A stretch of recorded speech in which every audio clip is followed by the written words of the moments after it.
भारतीय जनता युव मोर्चानि बोखाक्तै दिनै फेब्रुवारि 7 सालमारि 4 साल डॉक्टर श्यामा प्रसाद मुखार्जीनि टाउन हल नग सेन्ट्रेल हापांनि बाजेटनो तै सिक्लारुंनि मालायमुं पान्दा खलायजाखा सिगांनि सिमि साख्लायजाक तंमानि भारतीय जनता युव मोर्चानि बोखाक्तै 7 सालमारि 4 साल डॉक्टर श्यामा प्रसाद मुखार्जीनि टाउन हल नग सेन्ट्रेल बाजेटनो रोखसावै सिक्लारुंनि मालायमुं पान्दा खलायजाकनाय हनै सिगांनि सिमि साख्लायजाक कगनो रोखसावै 4 साल डॉक्टर श्यामा प्रसाद मुखार्जीनि टाउन हल नग सेन्ट्रेल हापांनि बाजेट नरकसावै सिक्लारुंनि मालायमुं पान्दा खलायजाखा मानजागैखा त्रिपुरा हास्टनि मन्त्रियकरा professor doctor Manik Saha BJP हास्टे कास्को एमपी राजीव भट्टाचार्य हास्टे युव मोर्चानि कास्को सुशांत देव खबैकुबुनि जुदा जुदा आदंग जाति गोथार मुसुङै सिक्लारुंनि मालायमुं पान्दानो चेंसावै रेखा त्रिपुरा हास्टनि मन्त्रियकरा प्रोफेसर डॉक्टर मानिक साहा আমাদের ত্রিপুরাও কিন্তু যুক্ত আমরাও কিন্তু বসে থাকি আমাদেরও বাজেট এর মধ্যেই পেশ হবে সেখানে ২৭,০০০ কোটি টাকা আমরা ২৫-২৬-এ আমরা মানে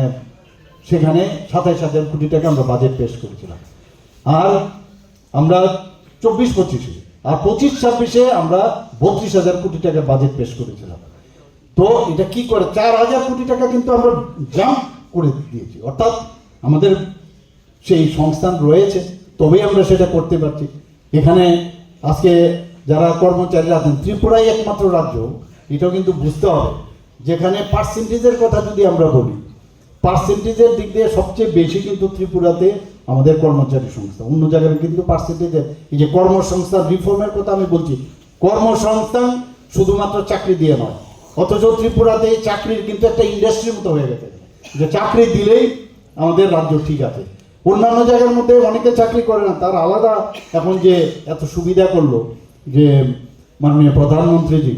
যে লোন নিয়ে ইচ্ছে করলে তুমি নিজে এন্টারপ্রেনার হতে পারো লাখপতি দিদির রাতে কথা বলুন সেখানেও কিন্তু এই বাজেটের মধ্যে রাখা হয়েছে কি লাখপতি দিদি আমাদের 95% আমাদের যে টার্গেট ছিল 100% অর্থাৎ মানে সেখান থেকে আমরা 95% আজকে আমাদের লাখপতি দিদি এখানে ত্রিপুরাতে হয়েছে তো প্রতিটা জিনিসে এখন শুধু বলে লাখপতি দিদি হলে চলবে না তাদেরকে এন্টারপ্রেনার বানাতে হবে তো এন্টারপ্রেনারের উপরে এটার বাজেটে আমি দেখলাম সেখানে জোর দেওয়া হয়েছে এখানে যে পরিবেশের বিষয় কিন্তু সাংঘাতিক আমাদের জানেন আমরা সবাই জানি যে পরিবেশ নিয়ে আমরা খুব চিন্তিত এবং সেই জায়গার মধ্যে পরিবেশের উপরেও কিন্তু অনেক জোর দেওয়া হয়েছে আজকে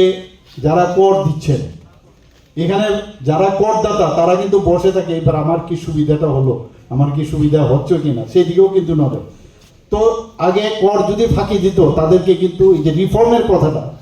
আমি অত্যন্ত প্রাউডলি আমি সেটা বলবো যে এই বিভিন্ন রিফর্মের প্রথম দফায় আমরা যখন মাননীয় প্রধানমন্ত্রীজি বললেন ত্রিপুরা স্টেট প্রথম স্টেট যেখানে এই রিফর্মের দিক দিয়ে আমরা কিন্তু ফার্স্ট হয়েছি সারা ভারতবর্ষের মধ্যে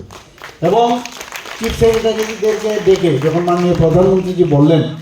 যে আপনার এটাকে ত্রিপুরার থেকে আপনি রিপ্রেজেন্ট করুন কিভাবে আপনি রিফর্মটা প্রথম যে স্থান অর্জন করেছেন সেটা কি করে সম্ভব এবং সেখানে কিন্তু আমরা পিপিটির মাধ্যমে আমাদের চিফ সেক্রেটারি সেখানে বলেছেন বলার পরে প্রধানমন্ত্রী বলছেন যে আরে अगर छोटा प्रदेश है ये अगर इस तरह रिफॉर्म कर सकते हैं तो आप लोग क्यों नहीं कर सकते এবং শুধু তাই না বিভিন্ন প্রদেশ থেকে বিহার থেকে এবং আরও অনেক প্রদেশ থেকে ইনভাইটেশন আসলো আমাদের অফিসারদেরকে যাওয়ার জন্য এবং অফিসাররা সেখানে গিয়ে দেখেছেন বলেছেন যে কিভাবে আমাদের রিফর্ম করেছেন তো এর জন্য রিফর্ম যে বিষয় সেটা কিন্তু আজকে কর দেওয়া কর যদি ফাঁকি দেয় তাকে জেলে ঢুকিয়ে দিত তো এই ধরনের জেলে না ঢুকিয়ে তাকে ফাইনের মাধ্যমে তাকে কিভাবে তাকে স্বস্তি দেওয়া যায় ভয় থাকবে কিন্তু এর তুই না যে জেলে পাঠিয়ে দিতে হবে তাহলে একদিকে তো তার লাভ হলো না জেলে আমি পাঠিয়ে দিলাম আমারও লাভ হলো না এই যে রিফর্ম করে সেই ব্যবস্থা করলো সেটা কিন্তু আজকে আমরা দেখতে পাচ্ছি আর্থিক সীমা যেটা ১২ লক্ষ ছিল করমুক্ত আয় সেটা ১৪ লক্ষ করা হয়েছে প্রবীণ নাগরিক যারা আছেন তাদের যারা প্রবীণ নাগরিক তাদের সবসময় ফিক্সড ডিপোজিট রাখেন তাদের সেই আয়ের উপরে সুদের উপরে তারা চলেন এবং সেই সুদের যে টিডিএস সেটাও কিন্তু ২ লক্ষ টাকা পর্যন্ত করা হয়েছে তো এই ধরনের সুবিধাগুলো কিন্তু রাখা হয়েছে আজকে ডিজিটাল ইন্ডিয়া যে কর্মসূচি সেটাকে আরও বেশি জোর দেওয়ার ব্যবস্থা আমরা দেখতে পেয়েছি সেখানে করা হয়েছে শুধু তাই নয় যারা বিদেশে যারা থাকেন সমস্ত সদস্য যারা উপস্থিত আছেন এবং ওনারা উপস্থিত হওয়ার সুবাদে মনে হলো যে আমাদের যুব মোর্চা যে আমাদের 7টা যে মোর্চা আছে তার মধ্যে যাদের উপর ভিত্তি করে আমাদের পার্টি বিশেষ করে অনেক চিন্তা ভাবনা করেন, তাদের উপস্থিতিতে আমি সত্যিই আপ্লুত এবং আমি আপনাদেরকে আবার ধন্যবাদ দেব। আজকে এই বাজেট যুব সম্মেলনে উপস্থিত আছেন ত্রিপুরা প্রদেশ বিজেপির মাননীয় সভাপতি তথা রাজ্য সভার সদস্য শ্রী রাজীব ভট্টাচার্য মহোদয়। উনি ওনার বক্তব্য আমাদের সামনে রেখেছেন, পুরো বিষয় মোরাললেস উনি বলেছেন। এখানে উপস্থিত আছেন যিনি ওনার বক্তব্যের মধ্যে আমরা অনেক কিছু জানলাম। আমাদের প্রাক্তন যিনি ইস্ট কনস্টিটিউয়েন্সির পূর্ব সাংসদ শ্রী রেবতী ত্রিপুরা মহোদয়, এবং উনি বলছিলেন যে উনি এই যুব মোর্চার থেকেই আজকে যে জায়গায় উনি এসছেন, যুব মোর্চার থেকে ওনার শুরু,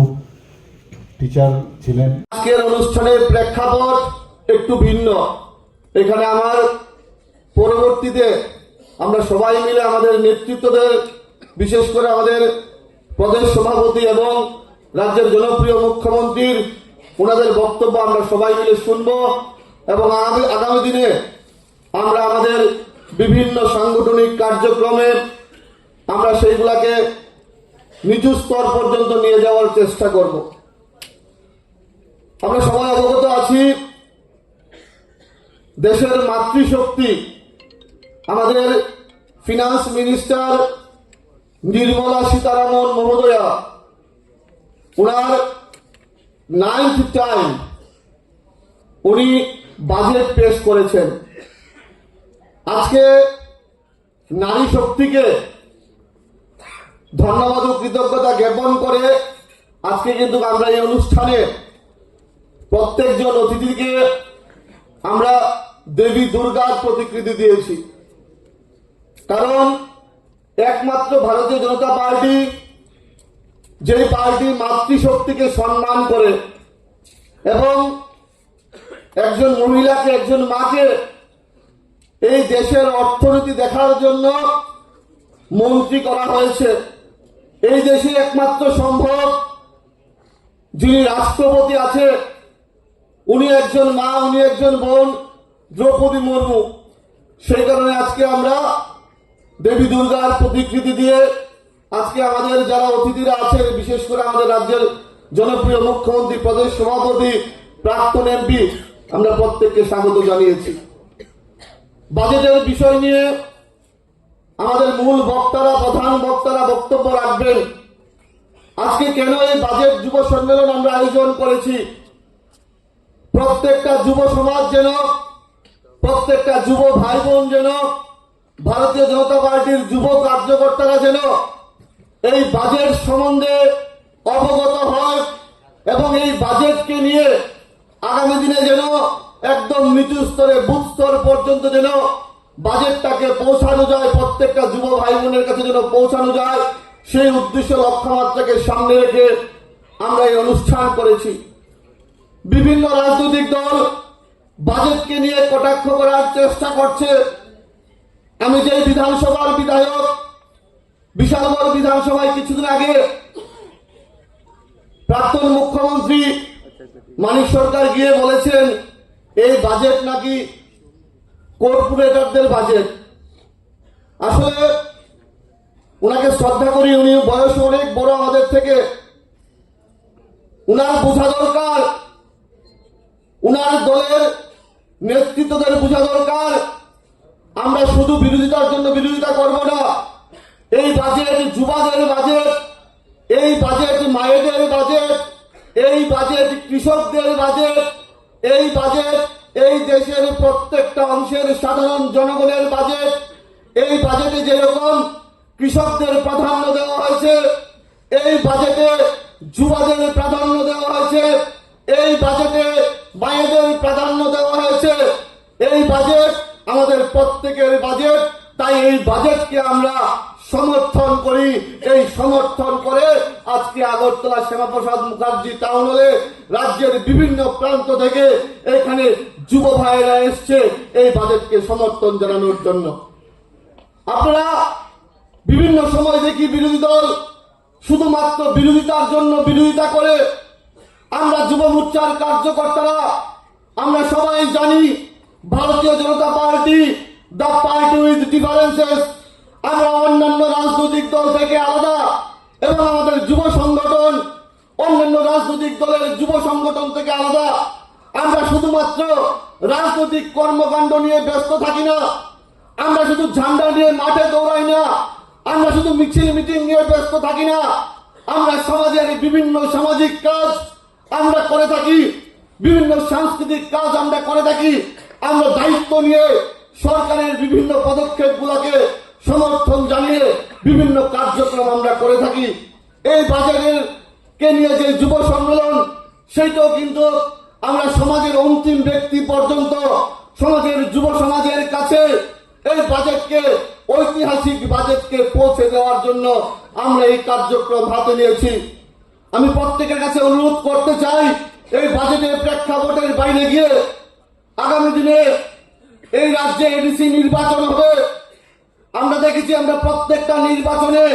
যুব ভাইয়েরা অক্লান্ত পরিশ্রম করে ভারতীয় জনতা পার্টিকে শক্তিশালী করার লক্ষ্যে প্রফেসর ডক্টর মানিক সাহার নেতৃত্বে যে সরকার চলছে সেই সরকারকে আরো বেশি সুপ্রতিষ্ঠিত করার লক্ষ্যে যুব সমাজ অক্লান্ত পরিশ্রম করছে। আমি প্রত্যেকের কাছে দায়িত্ব দিতে চাই, আগামী এডিসি নির্বাচনে যেই বিরোধী দলে আসুক না কেন, যুব ভাইয়েরা, যুব কার্যকর্তারা প্রত্যেকটা বুথে, প্রত্যেকটা জায়গায় অতন্ত্র প্রহরীর মতো কাজ করতে হবে। যারা যে যত বড় কথা বলুক না কেন, যুব ভাইয়েরা প্রত্যেকটা বুথে গিয়ে কাজ করব। আগামী এডিসি নির্বাচনে মুখ্যমন্ত্রীর যে স্বপ্ন, আমরা জানি উনি অক্লান্ত পরিশ্রম করছে, এডিসি এলাকায় গিয়ে বিভিন্ন কার্যক্রম করছে। আমরা এডিসি নির্বাচনে আমরা কিন্তু আমাদের যে দায়িত্ব, সেই দায়িত্ব আমরা পালন করব। প্রত্যেকটা এডিসি এলাকায় পদ্ম ফুল ফুটাবো, সেই দায়িত্ব আজকে এই সভা থেকে যুব মোর্চা নিচ্ছে। আমি মাননীয় জনপ্রিয় মুখ্যমন্ত্রী মহোদয়কে আমি বলতে চাই, আমরা যুব ভাইয়েরা প্রত্যেকটা জায়গায় গিয়ে আমরা সাংগঠনিক স্থিতি আরো মজবুত করব এবং আগামী দিনে ভারতীয় জনতা পার্টিকে আরো বেশি শক্তিশালী করার লক্ষ্যে আমরা সবাই এক কাট্টা হয়ে হাতে হাত মিলিয়ে কাজ করব। আমি আমার